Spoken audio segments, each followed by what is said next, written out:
welcome to COZSNUG night. Yeah, lead us off, Ash. Tell us all about it. Oh, I'm so glad you're here. COZSNUG is a word that we've put out. It means to be cozy towards others. And here we are, in a group. What we like to do for our COZSNUG night is just to get into a group and talk about life and feelings. And sometimes we've asked each other, questions about life. Sometimes we just talked about, what's been on our minds. Talk about our disappointments, talk about what we're proud of, like primarily questions to empower our empathy is our primary goal. Yeah. Awesome sauce. Yeah. So what direction do we want to go in? Last week was pretty cool. Yeah. How's everyone's week? Yeah, how was everyone week? My week's going pretty good. I feel really productive that I was able to get that writing digitized and sent off to everybody. So, I got cool. I'm so glad to see that. Maybe feel pretty productive. Nice. That's awesome, Kelly. That's a good feeling. It's like an accomplishment. Yeah. Satisfaction. Yeah. Usually I'm just sitting around doing nothing, so when I feel accomplished, it feels pretty good. Do you have big old huge dimples that are hidden by your beard? I do. They just really showed right there, and I never have seen that before. Big time. We're gonna have to maybe, when you're asleep sometime, like shave this right here just so you can see your... Get rid of... Just a circle. Just Yeah. shoot. Two circles on the sides right here, like eyeballs, maybe like drop down eyeballs right here. Interesting. Just drop his line at 3/4 inch.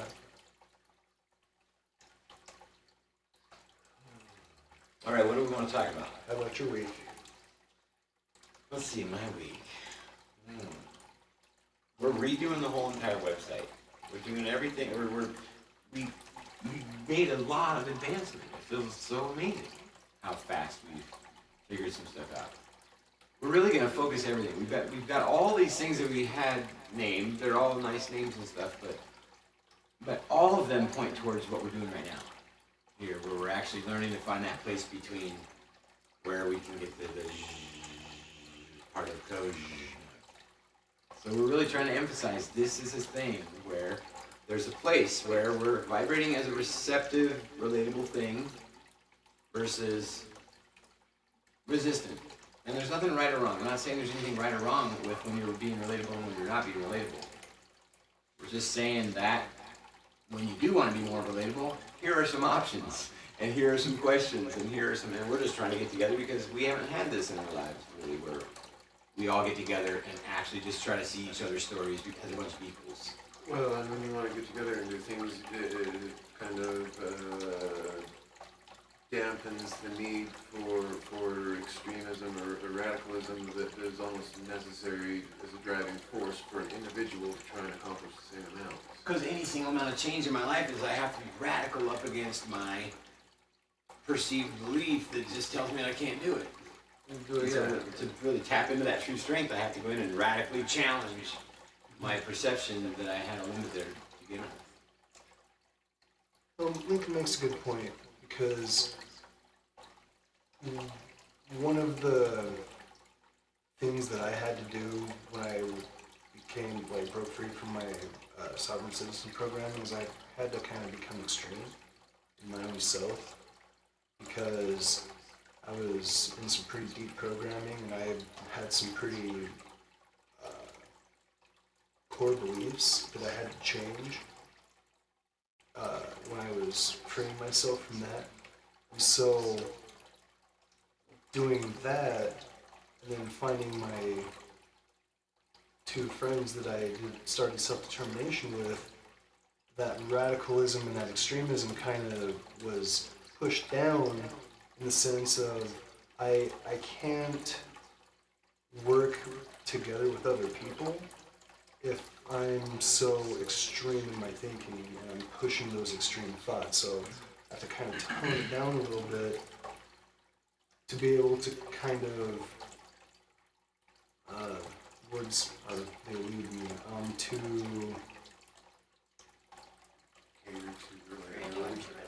We're relate working on to- common ground.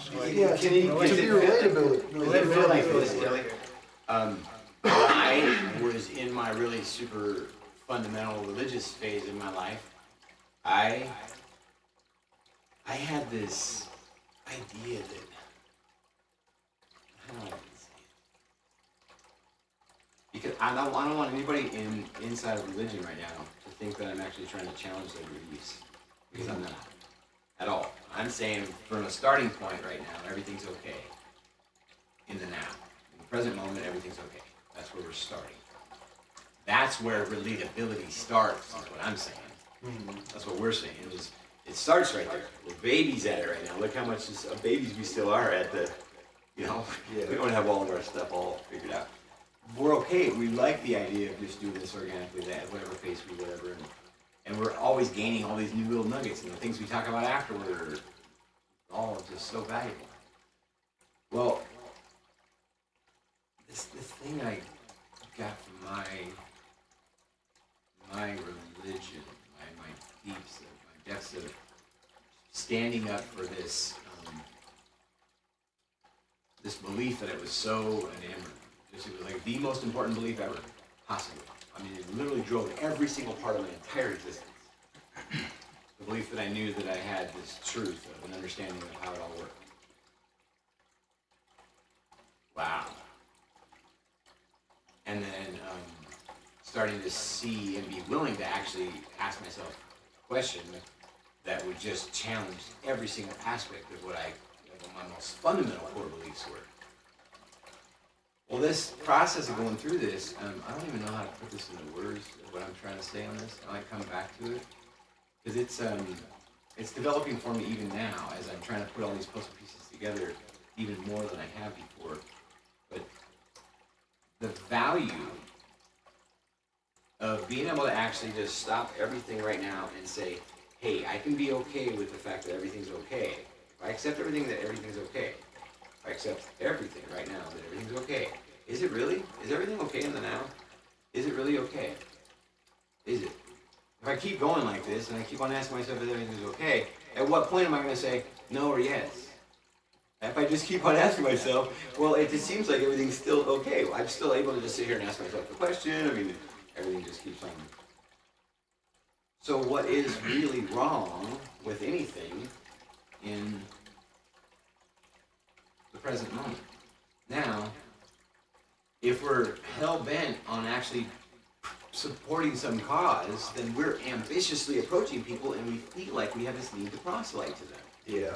And the need to proselyte to somebody, what does it say about an individual? I need to teach you that I have a best way of thinking.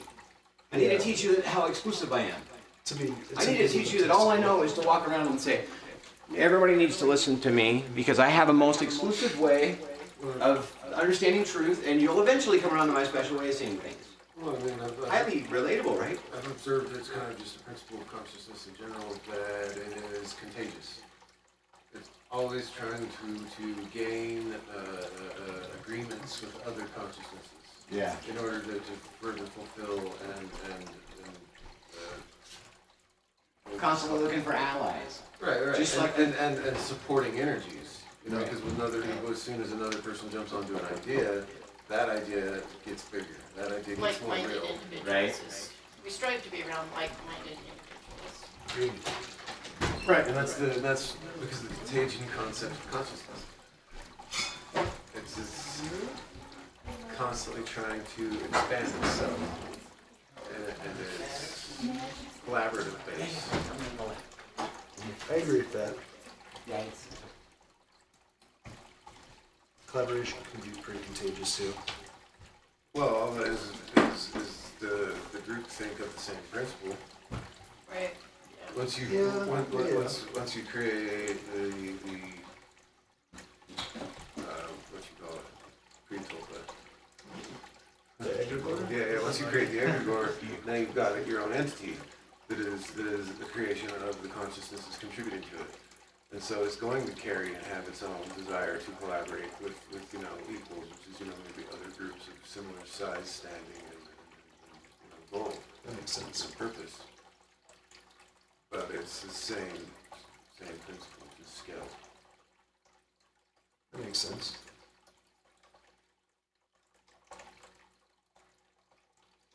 So how was you ride up here, Cam? It was nice. Hot.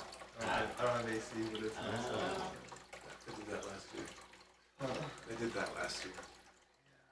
You gotta learn to love it. You know? Mine went out last year in my car and I had it fixed immediately because it was like, I can't live all summer with it like that. Yeah, I went out in July, right before we had 3 consecutive weeks of triple digits in Salt Lake. What I moved into as I got here last July. And then you had our, You got here kind of towards the end of it, though. Because The like, high Arcadia was like right in the middle. That was this weekend. Last week. then you had our longest winter in 20 years. I was working at a ski resort. Oh. So you had a nice long run of that, Yeah. our cryogenic zone that we Yeah. moved into. How you doing? Good to see you. So we were just asking how everybody's week was. So how was your guys' week, if you don't mind? It's pretty good. Look at how bright they come in here. Look at how your smiling faces are just so bright. Nice. Well, now we're moving to Ogden. Put in an offer in the house. We got accepted, and so now it's going through that whole So process. exciting. So exciting. I'm so Heck yeah. glad about this. Heck yeah. So nice. Puts you a rung up from renters in the eyes of the law. Yes, sir. And also, like, as a minority. Yeah. Yeah. That's how I feel. Well, congratulations, guys. Yeah. That's awesome. That's awesome. Awesome. You'll find that your economics is greatly broadened in opportunity by not renting. And then the longer that you know, pay into the asset, and then the more of those opportunities. you get. Right, you're not throwing your money away, it will come back. You're building wealth, property. Yeah. You put work into it. And Mm-hmm. Make it more valuable. Oh, yeah. Make it your dreamy little place to be. Sweat equity provides the biggest return, for sure. Personally, my week was really a lot. A lot of patience was tested. Yeah. You can tell us about it, you know, if you want. What was the biggest thing? Everything. Everything? Wow, that's an intense week. My patience, I feel like I've been so patient for so long, and now it's like, okay, how much more patience am I going to require? Right, that's like the ultimate is patience, right? Though, when you've already waited to the point you were like, yes, I have so much patience, so I can wait forever. And then you wait forever, and then you have to have more patience? What is this? They're in hell forever at that point. Yeah, not even with like waiting, it's just like, I'll wait forever. I'll sit and wait forever, like a dog. I'll sit and wait. But like, with like, just work, really, that's about it. There's a lot of people all at one time. That's an overdose. So hopefully tonight is very decompressing, or very balancing for you. Yeah.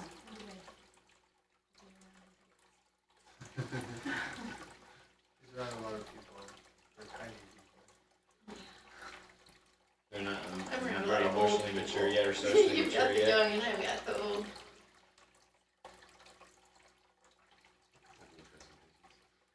It sounds like you're What am I supposed to do? training your patience. They're babies.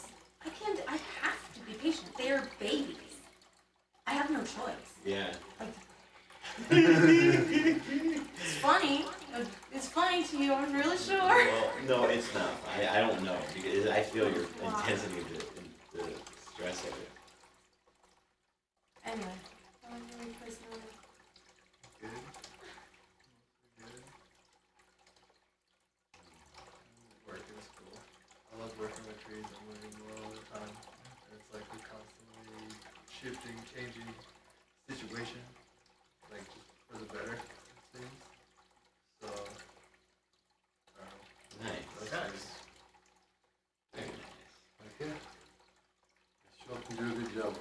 streams usually have high turnover, and if you just stick around long enough, you're running things.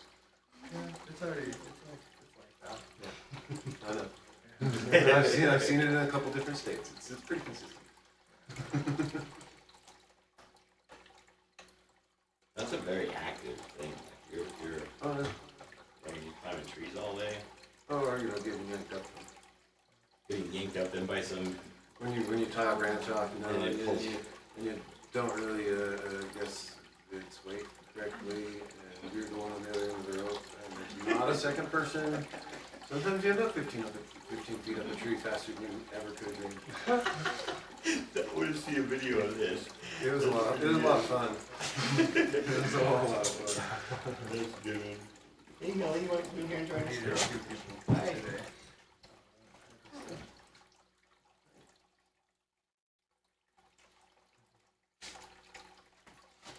All right, so what do we want to talk about now, guys?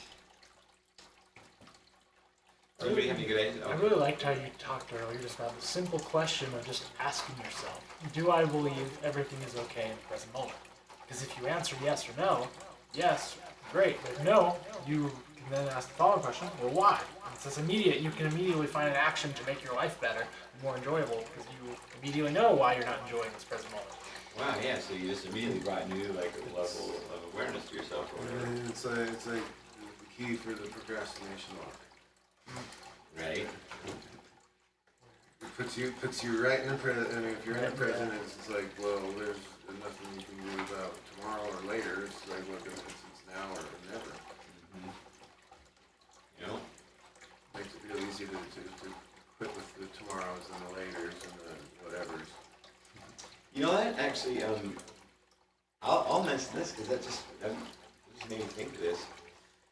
It became really, really effective when I figured this out, and I have not thought about it for a while because it was a little while back. But there's a bunch of skills that I gained from learning this little tiny thing, and so I'll just say it right here. Whenever I'm in the present moment and I say to myself, "Hey, is there anything I'm avoiding?" Is there anything I'm avoiding right now? What's the biggest thing I'm avoiding? If something comes to mind right then, usually something's going to come to mind. Because we're all avoiding something. Haven't we all suppressed am I avoiding? some parts of our shadows? Haven't we suppressed? Haven't we all suppressed? And we know what that's like. We're experts at it. So now we're trying to be more open and just be more, let the light shine in. And hey, the truth is the truth. It is what it is. I need to be 100% honest or else I'm not even a relatable thing. Everything that's honest is in the now. And I found out that it's just the doorway to love. Presence is the only doorway to love. And here's one of the ways that I found it out. Ask yourself, what am I avoiding? The second that thing comes to mind, close your eyes and imagine that thing just being in like a mist right in front of you. And it's in front of you. It's not a part of you or anything, it's just right in front of you. And you keep your eyes closed and you keep visualizing it. If you want to do it right now, you can. It just takes like a couple of seconds. Close your eyes and just think of anything you're avoiding. And all you're doing is just placing it in front of you. Now, let that thing intensify in your mind with the pain associated with why you've been avoiding it. What is the pain that is associated with it? Let that pain become like extremely real where you can feel it big time. Like it's like that ultimate pain of that thing right in front of you. As soon as you know that you feel it with a really good intensity of your emotion, and emotionally, let your emotions drive you into this, but just allow yourself to just pop right into that mist in front of you and become one with it real quick. And just let it just do what it's going to do. Just watch how it just changes. Don't judge anything. Don't label anything. Just watch what happens as you observe when you're willing to face right into that pain real quick. So now you're becoming one with it, and you hang out there for a little bit, and you're starting to find that it feels a little bit different than it used to feel. It's like a little bit easier to cope with, or a little bit easier to deal with, or you have a little bit more clarity about it, or it just seems a little bit different everything's constantly always changing. There's nothing fixed, and yet we have all these ideas that are fixed. And it goes from happening to you to happening for you. Say that again? It goes from happening to you to happening for you. Exactly. So this is the exact moment in which we realize that there's a threshold that you pass over. It's like a little wave, and it doesn't have to be a violent thing. It's very reassuring and empowering to get to this point where you find this place inside yourself where you're going to say, yes, I want to go further into this self-healing here. I'm simply going to just face this now. Now that pain, I'm going to face it longer and longer and longer, long enough until I become one with it. It is what it is. It's right here with me. I just better accept it. Now what do I want my story to look like? Before I get to that point, though, I want to just thank myself for being willing to do what I just did, because look how brave that was. Go ahead and thank myself that I just did it, and move into just saying, hey, I really am proud of what I'm doing here. This is an act of self-care, self-love. I'm moving into healing myself. This process of doing this it's several different psychotherapists use varieties of it, and all of it's effective to the extent that somebody says, I want to be my own healer right now. So that's what the point of Surrender Lab is we're saying it's beyond therapy, because we're saying we're all our own healers. It's time that we start talking about it. We are all our own healers. I'm bold enough to say that because I have to believe that, and if I want to actually do the very thing. And I'm doing it all the time right now in different ways, trying to find different types of parts of me. But are my favorite part to be trying to heal right now. It's a whole lot better than letting life happen to me. I know that much. It's like getting up on your surfboard at first, and then after you get pretty good at surfing for a while, it's like, man, you can surf anything you want to. Just be receptive instead of resistant. But then pretty soon you start learning, whoa, there's other skills to be gained. Like you can lift off and like actually start flying and like go to different types of skills. And you just never have any limits. That's what you find out. There's no limits. And we've been limiting ourselves just because we take it all so seriously sometimes. Well, or get too comfortable and complacent. And Like we just want to hang in our cocoon too That's long. generally where I feel like limits try to kind of get their definition from, is when people get to a point where they're like, this will satisfy where I'm at. Right. It's like they lose the enthusiasm and curiosity of what's next. Right. It sort of places limitations and definitions of their place Yeah. more firmly. Now you have a fixed mindset instead of a growth mindset. And so that's a non-relatable thing right there. That's a non-relatable human. There's nothing wrong with it. They're currently choosing to be a non-relatable human. That's what their present moment state is. So we have to honor that. It is what it is. There's nothing wrong with it. There's no need to wake them up to any level, to our level of awareness, anywhere that we think that we may have some. There's not. There's no need for it. They're equal to us. Every single one of them is just our teacher.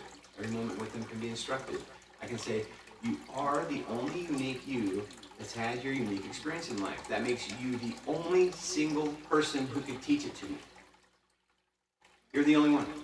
When we're being unrelatable too, it's sometimes we're in deep, diving into ourselves. Which is a and beautiful trying place to to figure be. out. Absolutely. We do a lot of healing in that. Exactly. Yes. So that's a good point. Part of the There's nothing process. wrong with it. We can do anything we want with all of the above, whether we're in our cocoon, being a non-relatable thing right then, or being in just a consumption phase, being a non-relatable thing right then, and not even having any awareness of it at all, completely unaware of our impact.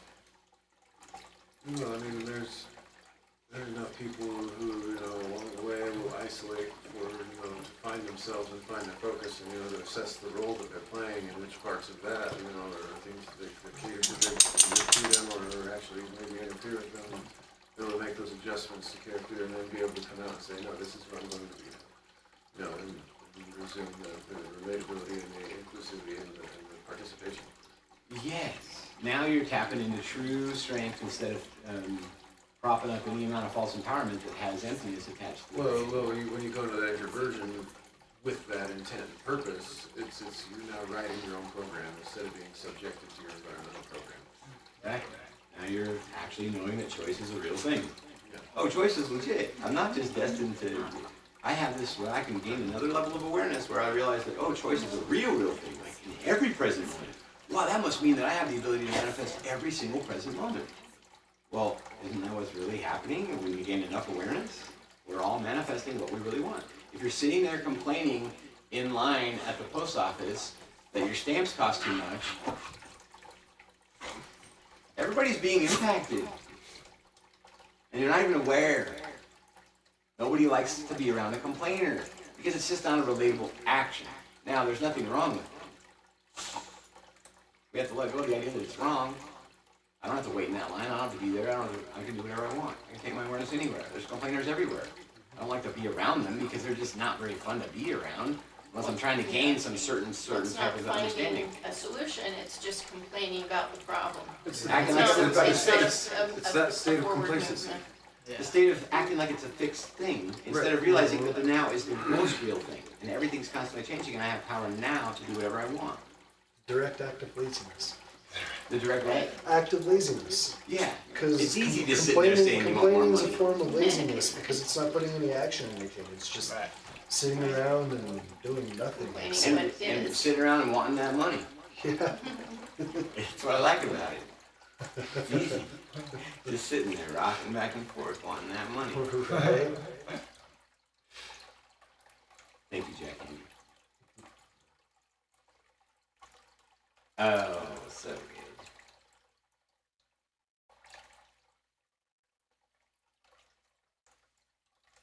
What was that other thing we were talking about in the very beginning that we potentially wanted to talk about tonight? I wanted to bring up, and I wanted us to have a quick conversation. We don't have to get big into this. I just like the idea of us possibly talking about. I loved Kelly made a comment last week, maybe even after we were done or whatever. Like, oh my gosh, that was such a good point that fits so perfectly into a COZSNUG night. And it was something along the lines of how there's no need to look at anything, any elite group as something that is a bad thing. And what was it that you had said? How did you say it? So, to put it in the most simplex of terms that I can, if we're going to empower empathy and change our paradigm of living and become more relatable people, we can't be spreading negativity even if the people are doing bad things because we have no control over it. And so it's a form of complaining if we're always constantly bringing up what they're doing because Well, I mean, it doesn't matter what the context of it is. It's all, complaining about anything and everything is basically saying, I don't like how they're using their free will. And I don't like how the truth is. I'm not honest yet. I'm not honest yet. The second I'm complaining, I'm telling you, I promise, I'm not honest yet. Because look how much I can't stand what the present moment is. I can't handle the truth. That's what I am. I'm the thing that can't handle the truth. You don't have to agree with what someone's doing and you can still be honest. Doesn't mean you're not being honest if you don't agree. Right. Now, For you, I'm you just could saying in the general sense of what relatability is, I'm pointing out the bigger picture that relatability starts at a place of full honesty. So we're pointing out complaining because it's one of those things that we do. I had a tendency to complain for years. I'm a pro. Now, is it serving me? I got to a point where I was like, ooh, right. oh, when you complain, oh, everybody that complains, I'm like, ooh, I could say words right now that, and I was like, judgy. And now I'm looking at that complainer and I'm saying, oh, I must still have some complaints inside of me. What are they? Because that's me. What's going on here? There's no outside. If you They're all inside of if you me. feel an emotional reaction or attachment to that, then yeah, that's Then it's a that's- message that's for me that's right a, then. that's a you Send- that's a you thing to pay attention to. Right then, be hypersensitive to it and watch how magical it is because you'll start putting your puzzle pieces together. You'll start connecting your body. You'll be more balanced. The second you let that 30 to 90 second emotional wave roll, just ride that emotion and all of a sudden you're like, oh wow. It feels What good. happens when we experience an emotion and transform it to some form of positivity, right? We're like, no, let me put this, just this perspective shift on it. now I feel better, right? Well, Doing that over and over again is kind of like sweeping it under the rug. If you're doing it like that, if you don't you're know the actually roots of the suppressing problem, it. yeah. Let me give you an example of the way I approached He's not it. suppressing. It's Well- suppressing, he's transforming. Transmuting, yeah. And so to ignore that thing that elicits some kind of explosive reaction, or like, and that's like an extreme form of complaining, right? So like when that happens, that energy moving through, instead of being like, I mean, like you can paint a nice face on it, but it still is what it is. And if something is eliciting some kind of heightened emotion, dealing with it is different for everybody. Now I Yeah. agree, using that energy constructively is like a worthwhile practice, but also like ignoring and like positivity is great, but it is also just half of it, you know. And to be relatable, like we all embody both of those things, and neither are good or bad. Exactly. Right. Well, and that gets back to the being honest with yourself. Like, am I complacent with this? This is working for me, good enough? Or is it let's find the cause, let's take a look at why, address the issue, and make this the healthy response instead of the coping response. I agree that's the practice, and it's like when those things happen, there's the opportunity to do that. But I don't think that it always looks like. See, this is a paradox. But at the same time, like acceptance of the present is the way, is the only way. Sometimes the only thing you can do to enjoy your time, doesn't matter what environment you're in, is to just accept it. And in that acceptance, you then have more freedom, even if you're constrained. And you have bandwidth to be able to say, hey, the things that I don't accept, I could be making mental notes of, to actually find creative ways, if I wanted to actually help us all with that thing, because I just figured out a way to talk about that seems like it would help us. And so whatever, we can put it into creativity if we want to, or whatever, but I don't like the word, I don't ever focus on positivity, myself, for example. I'm never focused on, be positive, Ken. I'm just focused on being myself. Hey, do I believe that I deserve to enjoy my life? Do I believe that I deserve to enjoy that? Well, then am I acting like that right now?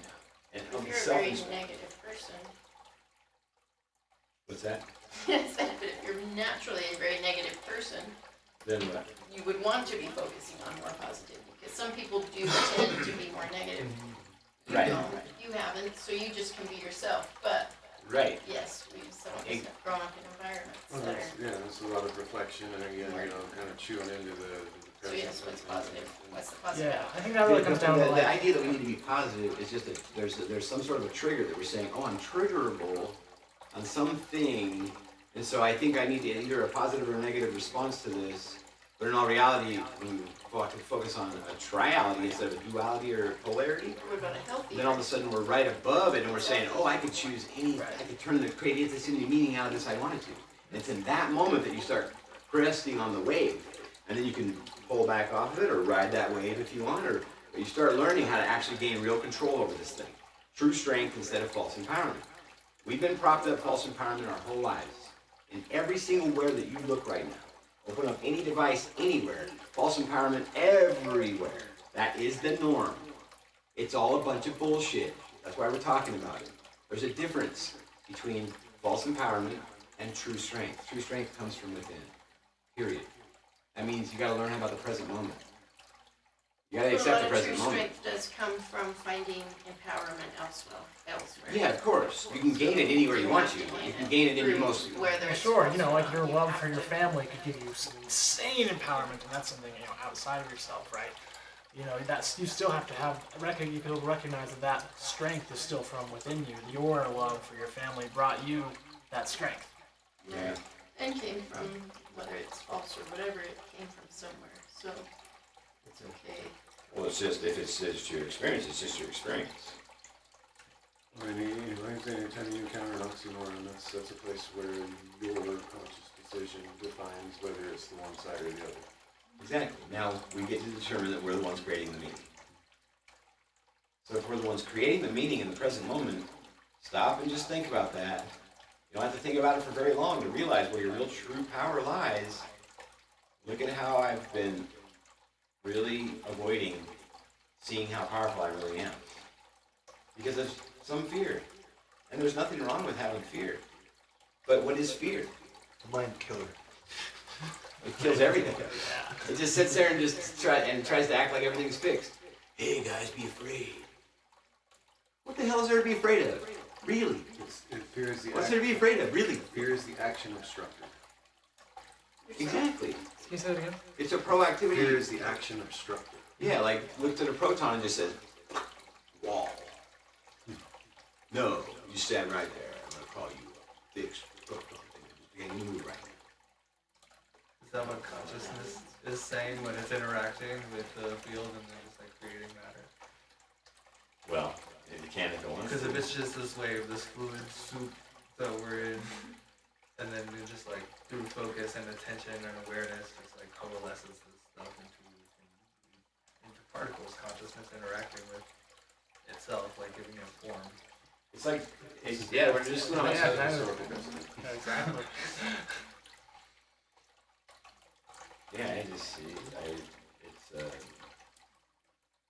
Everything is levels of consciousness. Every single thing that we're projecting, every single thing that we're calling is instead of the void and the emptiness behind it. Anything we're ising. Levels of consciousness and increasing complexities of harmonic geometry. And some of them understand all of it, and some of them understand none of it, and the varying levels all in between. And there's then every single ounce of the harmonics and geometry and mathematics and musicality. They're all like pure things. Like if you do these numbers in this way, then it's musical. If you do it like this, then it's a non-musical sound. This is a musical sound. That's a non-musical sound. This is harmonious. This is dissonance. Colorful. Did you say musical hound? It's a musical hound.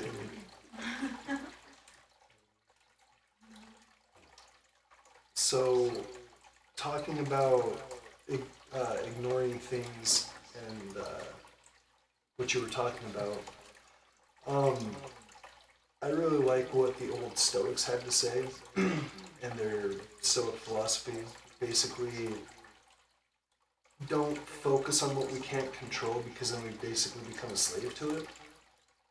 And we can acknowledge its existence and work in ways to bring about our acceptance of it in however ways we need to, even if we can't accept it. And either accept it or not, like, that's where the paradox kind of comes in, like you said. Well, it kind of comes down to like, The Serenity Prayer is if you can't 100% accept Stoic something, principle. Yes, 100%, 100%, yes. almost word for word. You know, there's this though, is it acceptance inherently complacent? And if a moment is causing some kind of No. angst, accepting it is like, let me feel okay, feeling okay with this. No. I would say that's a really good point, though, Ken. Because then I would say your only point of real true power of realizing you have full choice of all the choices is to accept it first as just the very first baby step. Now I'm a relatable thing. Now I'm aware again. Now I have clarity. Now I have my vitality and abundance back. Now I can actually, here's what I'll decide. Because my awareness is now in the pilot seat. Got the ego over here in the co-pilot seat buckled in saying, hey, we're still taming the inner critic right now. We're still learning lessons about how to like listen to learn instead of listen to respond and react. We're still doing some things, some baby steps about how learning to become a relatable thing. There's nothing wrong with any of it. It's just how maturation works. And so there's all varying levels of consciousness, which are all varying levels of maturation in how consciousness works. And I mean, some things have very low levels of consciousness, and some have extremely high. So much so that they can be consciously involved in other things right here all at the same exact time. Like, I don't want to get into it right now. Like a cat who's participating in unknown levels that we aren't aware of.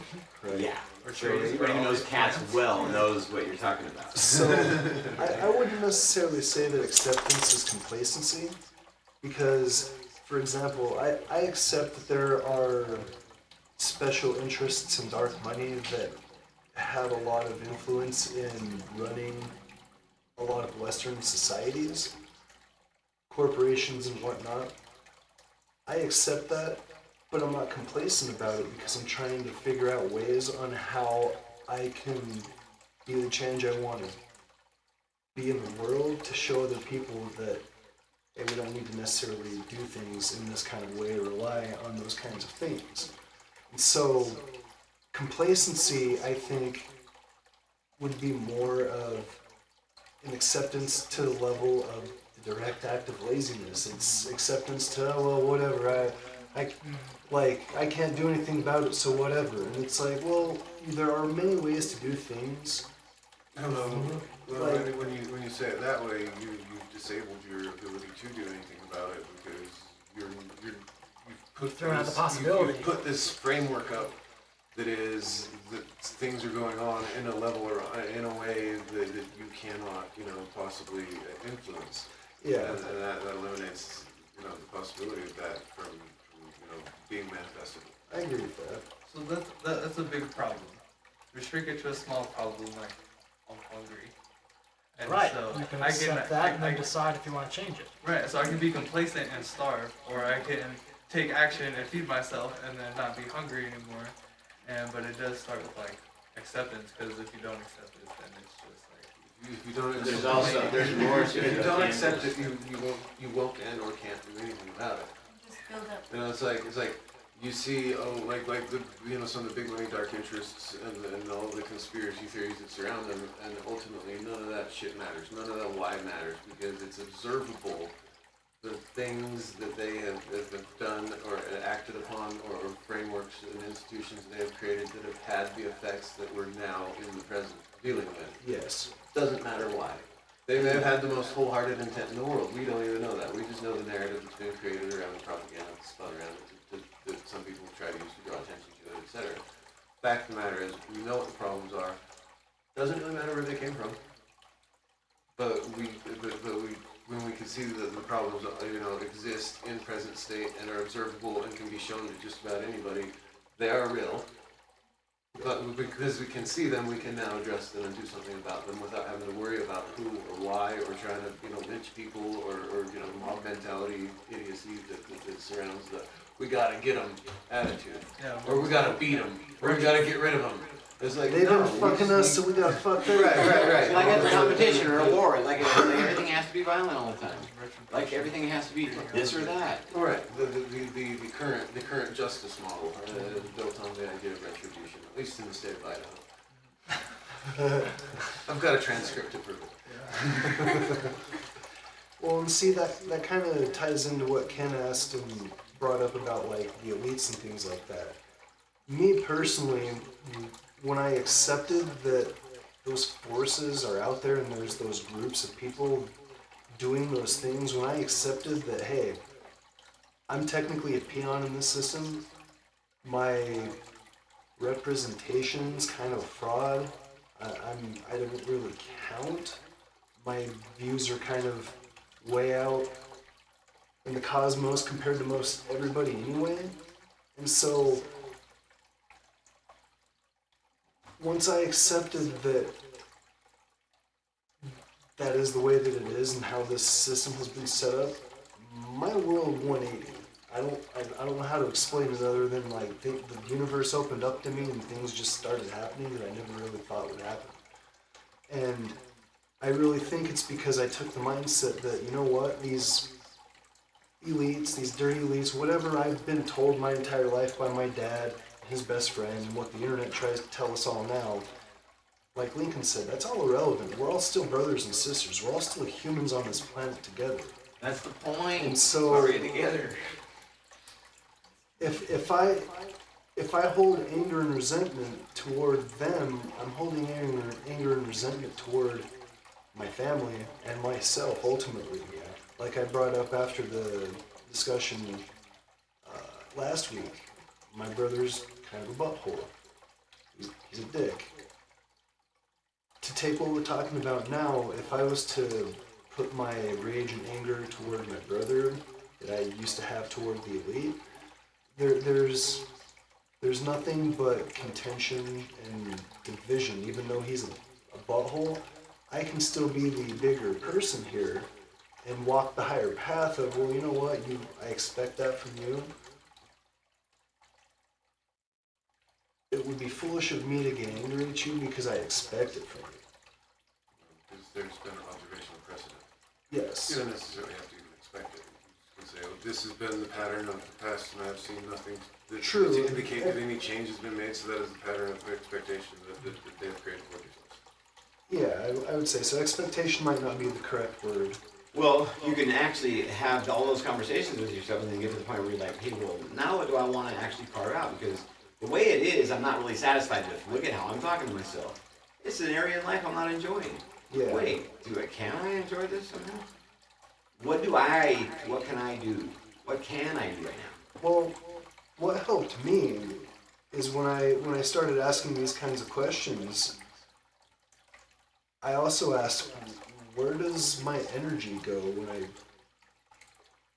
when I have this anger toward, like, where's the energy going? It's going out there to somebody, to something that's taking it and purposely making me angry, so I'm wasting my energy into not being a productive version of myself. And so when I realized that, well, wait a minute, that's kind of a form of psychic vampirism. What if these people really are what the internet and my dad and everybody says they are, that they're masters of psychology? That means that they know that when you get a bunch of people to think about something, it makes a synergy and creates an egregore that they can then just take and use, and that's no energy off their back. So they're not spending all this this personal energy into it, they're using other people's energy. And so when I realized that, I was blown away and was like, wow, like, hating the elites is wasting my energy and somebody's leeching it. Hating the corporations is doing it. Like, all this contentious, lower vibrational, divisive energy, I was being poked and prodded to bring that out so it could feed something. I still don't even know what it's trying to feed and why it's going on. But when I decided I don't want to feed that thing, that object anymore, I think that's when my life did the 180. It was like, oh, okay, well, here, you've kind of leveled up. Here you go. Well, here, keep all your own energy. Now how do you feel? Yeah, now what are you going to do with all this now that you have all your own energy? So Point of empowerment. yeah, it's hard. Trust me. I grew up in a conspiratorial house. My dad. It's been habituated. Yeah, It- everything gets tricky. Yeah, I was taught to hate all the elites because they're dirty, rotten, rich sons of bitches that are out to fuck us all. And it's like, that might be the case. But what good do I get thinking about that and wasting my energy on that? Because now I'm not working on self-determination, or now I'm not working on writing books, or programming, or coming to COZSNUG and trying to empower my empathy and become friends and more friendly with people and make new friends, you know? So that's my long rant. I apologize. Love it. No, don't apologize. We love you. Because, I don't know, it's really hard. I come from a family, my mother's side of the family is very angry people. Lincoln knows. So it's in my blood to be, like, I don't want to say vengeful, but like, what Perpetually peeved. Yeah, Kinda, yeah. yeah. I guess that's a good way to put it.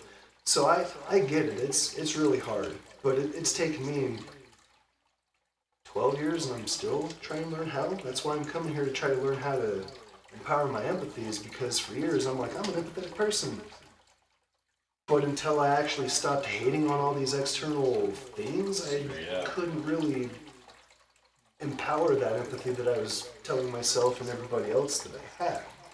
If you have any enemy right now in life, what does that say about you? I wouldn't use the term enemy. I would say adversary, because that If we have provides. any adversaries, the same question. If we have any adversaries in life, what does that currently say about us? Well, in my perspective, if you don't mind, Go ahead. I would say that it provides the means for me to traverse obstacles in that adversariality and to grow as a person. And I think that's why there's I don't even really like the word adversary, but it's just it works for right now. It's I feel in my reality tunnel, I feel that's why adversaries are put into my path, is to help me learn something that I need to learn in order to mature and become a more better version of myself. I feel like adversaries are either, you know, darker energies or egregores or egos. That's pretty much all of them. I Fit into one of those that. spots. Like, people themselves are not necessarily adversaries, but their egos will be. Your own ego will be. I mean, shit, I was egotistical for 10 years as a sovereign citizen because I knew the truth and everybody else was sheeples. They're just dumb sheeples. I know everything. I'm working on capturing my straw man and all that bullshit. It was divisive. It's Violent.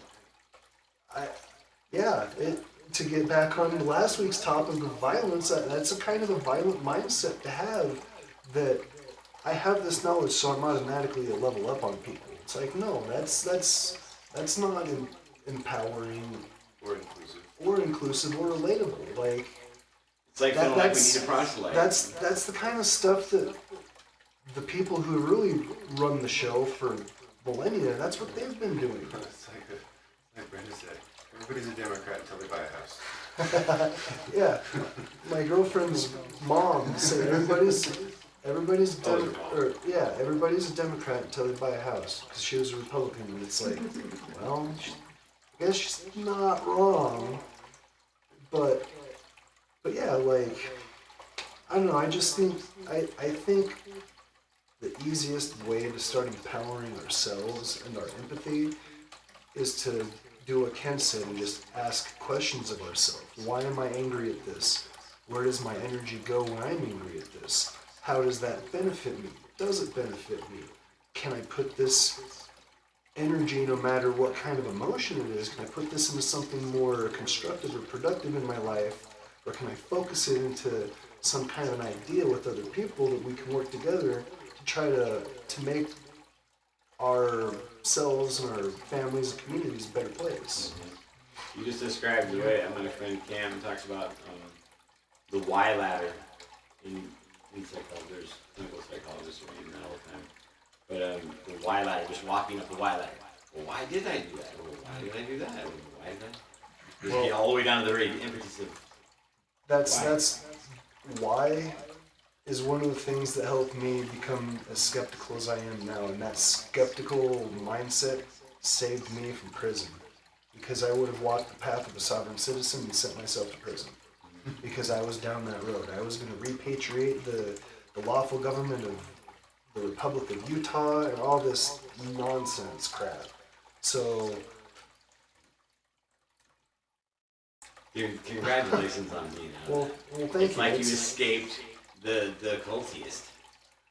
Well, it's still, I'm still deprogramming myself. Like I tell myself all the time, is self-determination a real thing? Like, can we really do it? Or am I still a sovereign citizen?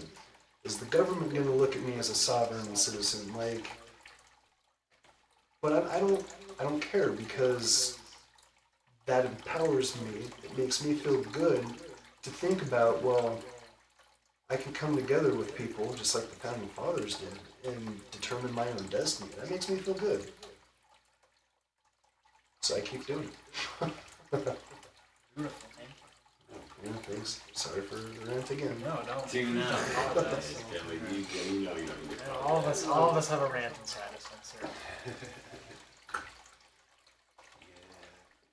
So did I give you some perspectives on acceptance versus complacency and righteous anger and righteous emotion energies, and I guess not righteous, but like just powerful energies, and maybe what to do with them? So that's why I went on my long rant, is to kind of provide a different perspective. Yeah, I appreciate that. And yes, finding different outlets for that. It's like using the thing that makes you angry, there's like this inverse, I don't know, healed version of it, where you're still engaging with the same entity, but you're using it in a way that's just beneficial for you and collective. Right. So Well, powerful, yes. on that, the thing that pissed me off the most when I kind of woke up to my legal research stuff was that I was told that I'm the people, that the representatives are me and they're there for me. I woke up to that and that really pissed me off. But that anger, I said, well, why don't I just make my own system? Screw those people. I'm pissed off. Fuck you guys. And that's where I took that anger when I so. You start building a framework for the solution. Yeah. And So- then once you clear the anger part of it, you go back and edit and get some of the more malign details out. And so putting those, I really do think I'm gonna call them powerful energies. There's anger, frustration, like all different kinds of those emotions, energy motions.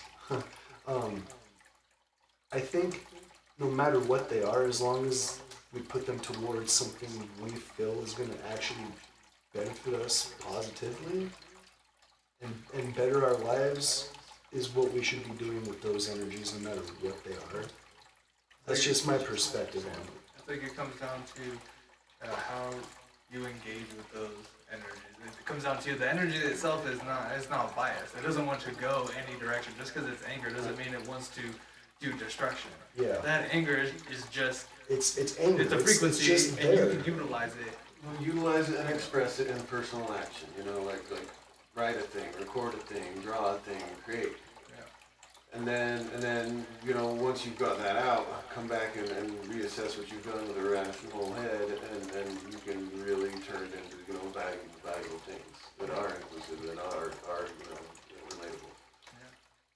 You don't have to, but like, even if they don't start relatable, if you can channel that or transmute it or alchemize it or whatever into action and creativity, like, there is no way that it can be absolutely dissonant or discordant or dark, because creativity is not those things. And if it So sparks that, the worst it can be is half dark at that point, because you've transmuted it already into creation. Well, even if you do create something dark, like you said, it's not really dark. It's creation. It's putting that frequency in a form to get it out.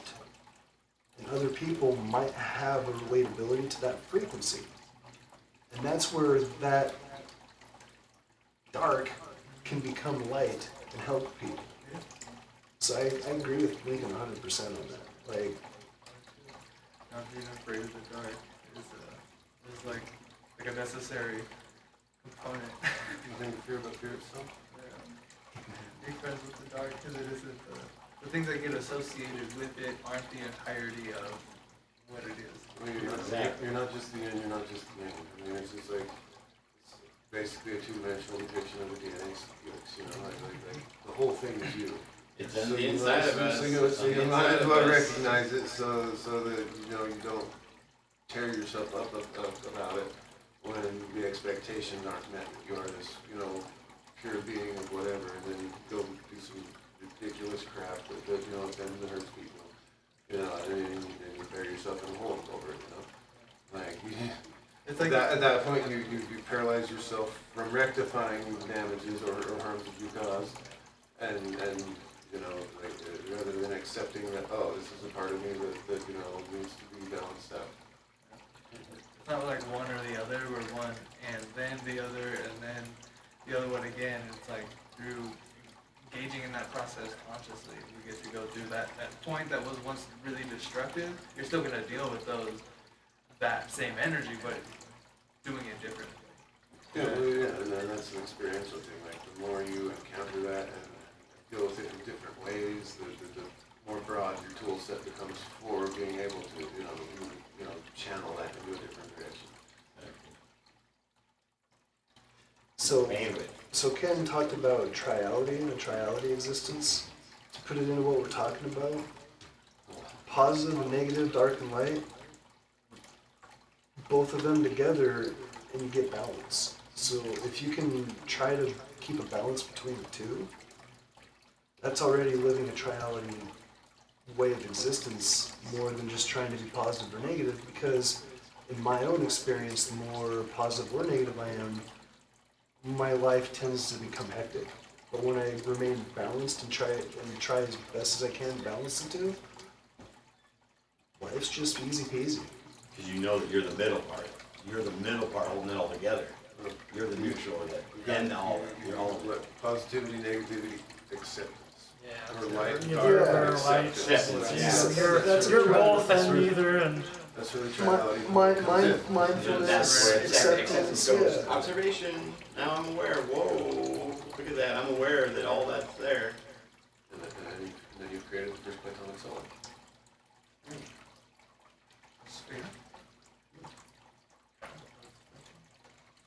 Like, yeah. are we, You just buy are we the having talking three about things like and you're trying- geometry, or are we talking about Platonic ideas that Plato Oh, came up yeah. with? Okay. Geometry. Because if we're getting into the, Yeah, now the again, objects of extreme. the objects of things and things, I'll need to go touch up on Plato for going there. Tetrahedron. Well, awesome, guys. We're actually about out of time for our stream. I think it's a really awesome conversation. Really very fruitful. Thank you. Yeah. Thanks to everybody. That was awesome. Definitely keeps the perspectives fresh and consideration and thought and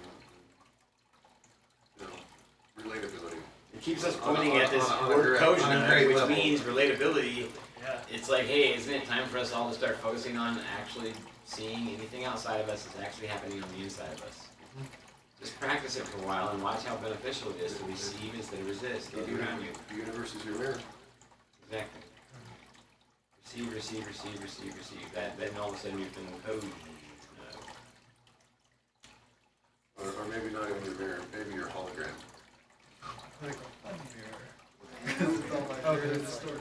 I had heard years ago that whatever angers you in other people, it's something you do yourself. It's Yeah. something, and that changed everything for me. It helped me be okay with it, or just address it. It's, yeah, why am I angry at something someone's doing?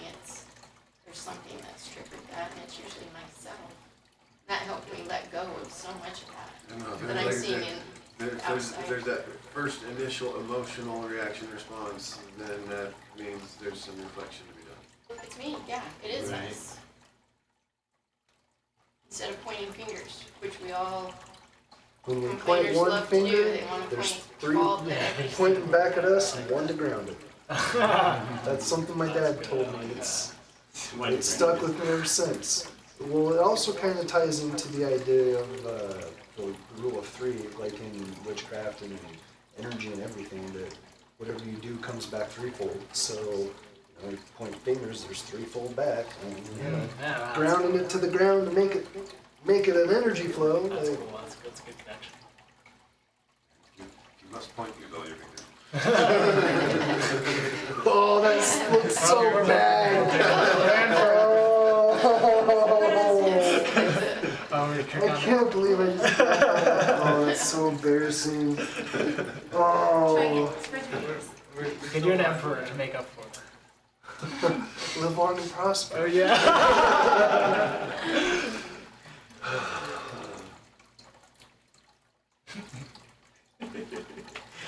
Oh, Every day, for jeez. whatever it's worth, Kelly, I didn't see it. It was. I didn't either, but I know what it was. There's so many I think these two saw it. Yep. Point with all fingers. That's pretty funny. I heard that. Okay. I was gonna make that joke. It's so perfect. That's so funny. I don't think sometimes.